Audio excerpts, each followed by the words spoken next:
Hello friends, এটা আজকের video না, এটা না জামাই ষষ্ঠীর দিনের ভিডিও। কদিন ভিডিওটা এডিট করতে পারিনি, সেই জন্য তোমাদের সঙ্গে ছাড়তে পারিনি। আর দেখো, সকালবেলা উঠেই আমার প্রথম কাজ হচ্ছে ছাদে যে কটা গাছ আর বেঁচে আছে সেই কজনকে জল দেওয়া। কারণ এদের আর কি খাবার বলো, এরা তো একটু জল, মাটি আর একটু রোদ, এটুকু না পেলে এরাই বা কী করে বাঁচবে বলো।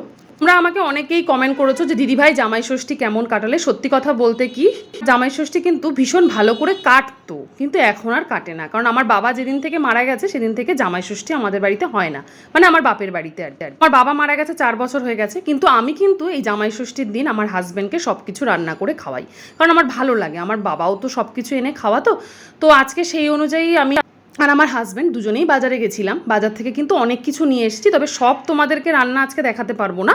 আজকে শুধুমাত্র তোমাদেরকে আমি চিংড়ি মাছের মালাইকারিটা দেখাবো। করেছিলাম ইলিশ মাছ, চিংড়ি মাছ, অনেক আইটেম করেছিলাম, কিন্তু দেখাবো সবই এক এক করে তোমাদেরকে দেখাবো। আজকে কিন্তু চিংড়ি মাছের মালাইকারিটা দেখাবো।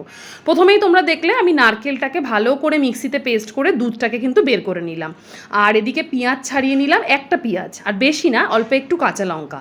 আমি এটাকে মিক্সিতে পেস্ট করে নেবো, কারণ আদা রসুনের পেস্ট আমার ফ্রিজে সবসময় করাই থাকে, তোমরা সবাই জানো, ডেলি আমার ভিডিও দেখো। তো এটাকে আমি পেস্ট করে নিয়েছি। আর এদিকে কিন্তু আমি চিংড়ি মাছটার মধ্যে নুন আর হলুদ মেখে নেবো, মেখে দিয়ে এটাকে ভালো করে ভেজে নেবো। আর তোমাদেরকে এই সময় একটা কথা বলি, তোমরা না যদি কোনো ভিডিওর কোনো স্টেপ বুঝতে না পারো বা কোনো মশলা যদি বুঝতে না পারো, আমাকে কমেন্ট করো, আমি তোমাদেরকে বলে দেবো। কারণ ভিডিওটা তো বেশি বড় করা যায় না, সেই জন্য আমি একটু তাড়াতাড়ি মানে করে ফেলি আর কি।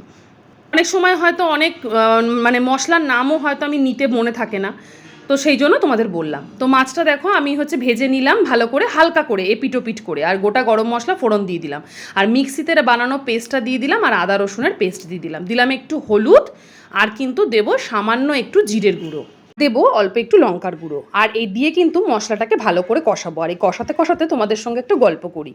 আমার বাবা যখন বেঁচে ছিল তখন প্রতি বছর আমাদের জামাই ষষ্ঠী করতো। আমার 18 বছর বিয়ে হয়েছে, এবং জামাই ষষ্ঠীতে জামাইকে কি খাওয়াবে আগে থেকে সেটা জেনে যেত জামাইয়ের কাছ থেকে। ইলিশ, চিংড়ি, mutton, chicken, fried rice, pulao, সমস্ত কিছু কিন্তু আমার বাবা খাওয়াতো। কিন্তু কি করা যাবে বলো, বাবা চলে গেছে, মার এখন মনটাও ভালো থাকে না, আর মা যেন কীরকম হয়েও গেছে একা থাকতে থাকতে।